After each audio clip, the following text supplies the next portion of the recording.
Hi friends, मी तुमच्यासोबत आज एक रेसिपी शेअर करत आहे, जी आपण छोट्या मुलांना देऊ शकतो.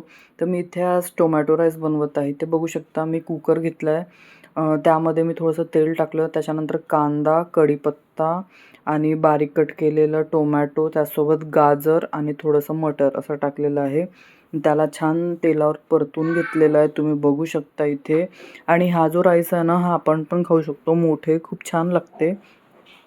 आणि त्याच्यानंतर याला छान परतून घेतलं. त्यानंतर यामध्ये मी हळद, मीठ आणि थोडंसं काश्मीरी लाल तिखट आणि आपलं जे डेलीचं तिखट असते तिखटवालं ते पण टाकलेलं आहे थोडंसं. आणि मग याला छान मिक्स करून घेतलं. त्यानंतर यामध्ये ना मी भात टाकलेला होता. तर माझ्याकडे शिजलेला भात होता म्हणून मी ते टाकलं. तुम्ही यामध्ये जर तांदूळ पण यूज केले आणि कुकरला 2 शिट्ट्या काढल्या तरी पण हे छान बनते. तर इथे बघू शकता मस्त आपला टोमॅटो राईस बनवून रेडी आहे आणि खूप छान झाला होता. आणि इथं तर उजूला भरवते मी, बघू शकता.